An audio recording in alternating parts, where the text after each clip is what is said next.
Hi, I'm Lauren. And I'm Joshua. And this is Taxes and Tacos, Episode 2, Medicaid Boogaloo. Today our tacos are brought to us by El Mexico Cafe. They've been voted the best Mexican restaurant for the last 4 years and 2024's best taco by the Wichita Eagle. Located near Seneca and Pawnee, El Mexico has been family owned and serving the local community for the past 50 years. They specialize in savory Mexican cuisine, from the chili con queso to their savory chips and salsa, but it's the tacos that we're here for. Our first taco is El Mexico Cafe's flour deep fried taco stuffed with beef, lettuce, and cheese. This taco was voted 2024's best taco by the Wichita Eagle. All right, Josh, let's take our first bite. Fantastic. I'm gonna wait. Cheers. Cheers.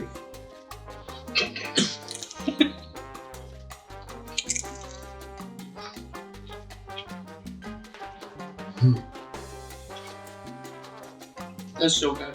That is a good taco. This right here, voted Wichita's best taco for 2024 by the Wichita Eagle. I can see why. I can see why as well. Mm-hmm. Might even have to grab a little salsa in there. So I want to get into our first topic for the day, maybe a little primer for the audience, an appetizer, if you will. What is Medicaid? Medicaid is a jointly ran federal-state healthcare program. For most states, it's for people who have less than 138% of the federal poverty limit of income. Some states, there's about 10 of them, use other criteria to determine Medicaid eligibility. This is called, for the states that follow the 138%, that's Medicaid, expanded Medicaid. You'll hear about that talked about sometimes in the news. But for the other states, they use a variety of methods to determine eligibility, household size, assets, income, a variety of methods. This is an important piece that we'll come back to here in a little bit as we work our way down this depressing option. So what are they going to do? Just quit paying for healthcare for people? Well, perhaps. So a lot of what the structure behind this option is where to put caps on spending. As we talked about in the first episode, Medicaid is a big piece of the federal outlays in the upcoming 10-year window that they look at. And so one option is to talk about caps either at a state level or on a per enrollee level. And then once that cap gets exceeded, then they just quit paying on it. Yikes. So if they do that once you hit the cap, too bad, they're just throwing grandma out of the nursing home? Perhaps. So they can drive these caps to work different ways. There's lots of levers they can adjust here. So one way they can make these caps work is that they cap spending based on categories. They could say, okay, well, acute care, which is cheaper generally, they're going to cover 100%. But long-term care, sweet old granny in the nursing home, they're going to cap it at some dollar limit. And then after that, they just quit paying, and granny's got to figure that out on her own. Or another way they could look at it is say, well, who is the individual that we're capping? Is it the elderly? Is it the disabled? Well, no, if it is, well, then we'll continue paying for everything. But is it a non-disabled adult? Is it a kid? Well, then we can put these different caps in place. I feel bad for putting all this pressure on this next taco to cheer me up from all that sad information. It is a lot of depressing information, but if there's anything that can cheer us up, we know it's a taco. Our next taco is a special Monterey taco, El Mexico Cafe's take on street tacos. Seasoned, slow-roasted pulled pork, corn tortillas, pico de gallo, and lime wedges. All right. Second taco. Sounds exciting. Let's give it a try.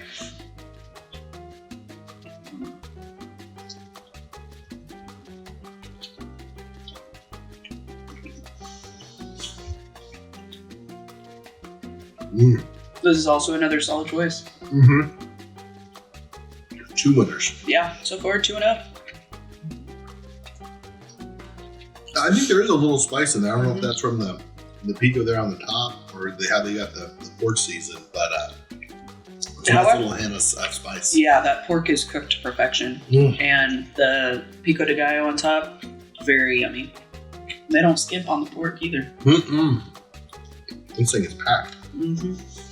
Yeah, I mean, those tortillas holding it together. These corn tortillas are good and strong. These tortillas got a better grip on the taco than our government does on the next 10 years of finances. So back to Medicaid, Josh. Please tell me there's some good news here. If they cap how much they're spending, surely it'll go up over time, like inflation, all that. Well, not to sound like a broken record here, but it depends. They can set this to work to achieve whatever goals and targets they're trying to achieve. So if they are trying to just keep spending smooth, they might choose to increase the cap slightly above what the inflation is running. So this way, if there's a big spike, they're protected from that, but otherwise it just slowly trends up over time. They could try to choose something that is slightly lower so that it then works on saving the government more over time. They could peg it to a cost of living adjustment like Social Security is. And then that would lessen the savings the government would see, but it would still protect them from big changes in how this is all going to work out. They could also set it just to the average rate of change in healthcare expenses. That's going to eliminate most of the savings they would see, but it would still protect them from big spikes from, like when the pandemic happened. That was very expensive for Medicaid, but setting some of these caps that would protect the Medicaid expenses from big jumps. Whoa, so then how do they decide where to cap it? Picking the base year is really key to that. They could look backwards, look at past years and say, okay, it's going to be fixed to the expenses paid out in this year. If they choose a year where expenses are higher than average, then that's going to cause less savings, naturally. Or they choose a year that's got lower expenses, well, then that's going to drive more savings for the federal government. They could do something crazy inadvertently and pick like the pandemic year, which would then set a very high cap. So there's lots of play to it. They could also go the other direction and not say it's going to be a year already done, but they could say, all right, it's the expenses for an upcoming year, which then will cause the states to try to play around and kind of game the system, maybe reduce the enrollment requirements so more people are in the program, so then those caps are set higher. They could encourage people, through like public service campaigns to go do like more preventative care, getting those caps up higher, kind of trying to game the system a little bit, which is unfortunate because then it's going to defeat the purpose of what the federal government's trying to do. But that's what happens when you have joint partnerships, right? Yeah, right.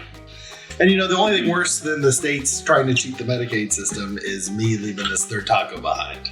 We cannot do that. It would be rude. It would be so rude. And it looks so delicious. It does look good. Our final taco is El Mexico Cafe's shrimp taco topped with black bean corn mix and lettuce with rice and lime wedges. It's way good. Mm-hmm. I'm not typically a fan of having black beans on my tacos, but It works. Perfect. Just trying to not leave no shrimp behind. Mm-hmm. Mm-hmm. The sauce is really good. The sauce has got a little bit of a kick to it. Mm-hmm. This would be great first date food. A little messy, So these are all really, really good. Which one's your favorite? That is about as tough as deciding which of these Medicare options, Medicaid options, is the best way to go. I think the deep fried taco. That was really good. Yeah. What's your thought? I've got to say either, you know what, let's just go with the deep fried taco as well. I see why they got the number one taco in 2024. I would have voted for it as well. Yeah, that taco should be a good time. Okay, Josh. As much as I've loved eating these tacos, I guess we should continue talking about this. Yes, unfortunately so. So you mentioned before that the states will possibly game the Medicaid system. Do all states treat Medicaid the same? Yeah, so this is what we talked about as we were doing that appetizer of Medicaid at the beginning of the show. Most states do what's called expanded Medicaid, where they just use 138% of the federal poverty limit as the qualification guidelines, and that's it. Some states, 10, use other factors as well. It can be assets, that the person still owns. It can be income. It can be family size, a number of different factors. And so if the federal government goes to move to some kind of capping system, then those states could also move to the expanded Medicaid, qualifying more people so that then their caps are higher, trying to secure more benefits for citizens in those future years. It sounds like there's more options going into how to fix Medicaid than there are options of what to put in a taco. Yeah, you're really not wrong on that. All of this is really going to save us though, right? Right? Please tell me this will be the time.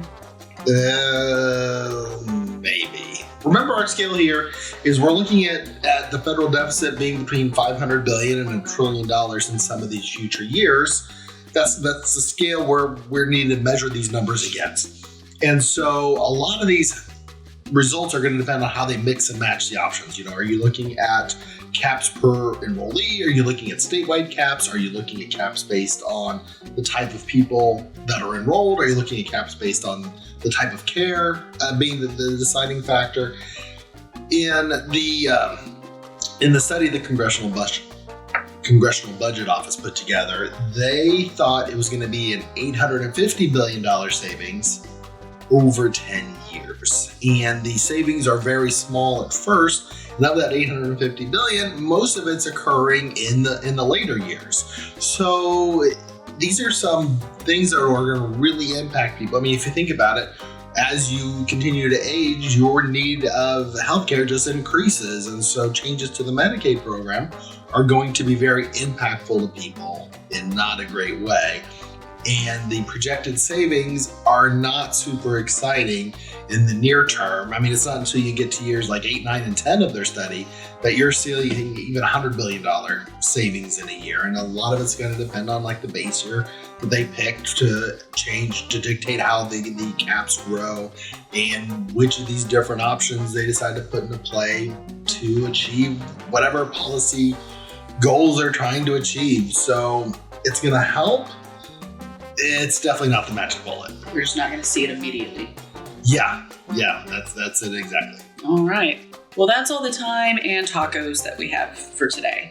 We want to thank El Mexico Cafe again for providing us with these delicious tacos. If you're in the Wichita area, please go check them out. They are, again, located at Seneca and Pawnee, and it's been delicious. We'd love to hear from you about these Medicaid proposals. Will they affect you?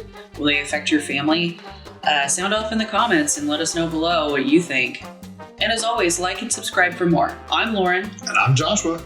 And this has been Taxes and Tacos from Retirement Help. See you next time. Bye.